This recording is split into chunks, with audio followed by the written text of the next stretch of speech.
আজকে বাসা থেকে ঢাকার উদ্দেশ্যে রওনা হলাম, কারণ এর আগে আমি অনেকবারই ঢাকা গেছি, বাট কখনো ঘোরার জন্য যাইনি। আজকে একদম উদ্দেশ্য হয়েছে আমার ঘোরাফেরা করার জন্য। তো ফার্স্টে যাব হচ্ছে আমি উত্তরাতে, উত্তরা হয়ে তারপর হচ্ছে চলে যাব শাহবাগে, কারণ হচ্ছে মেট্রোতে চড়বো, কারণ এর আগেও কখনো আমি মেট্রোতে চড়ি নাই। আজকে হবে আমার মেট্রোতে ফার্স্ট জার্নি।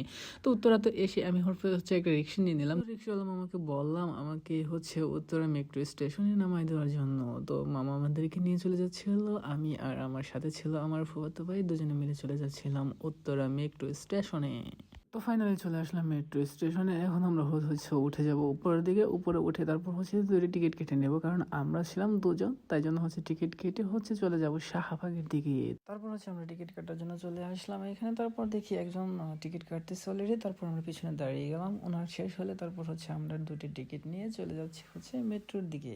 তো হচ্ছে মেট্রোর জন্য অপেক্ষা করতেছিলাম, অপেক্ষা করতে করতে দেখি মেট্রো চলে আসছে। তো আমরা এখন মেট্রোতে উঠে যাব। মেট্রোতে উঠে কোথায় যাব, কি করব বা কোথায় ঘোরাফেরা করব এখনো ঠিক করি নাই। তো সেটা হচ্ছে পরবর্তীতে নেক্সট ভিডিওতে দেখতে পারবেন, কোথায় ঘুরলাম, কি করলাম সারাদিন, বা কতক্ষণ ছিলাম ঢাকাতে, বা কোথায় কোথায় ঘুরলাম, সব দেখাবো আপনাদের নেক্সট ভিডিওতে। তো এখন আমি উঠে পড়লাম মেট্রোতে, মেট্রোতে উঠে বসে পড়লাম। ভালো থাকবেন, নেক্সট ভিডিওর জন্য অপেক্ষা করুন।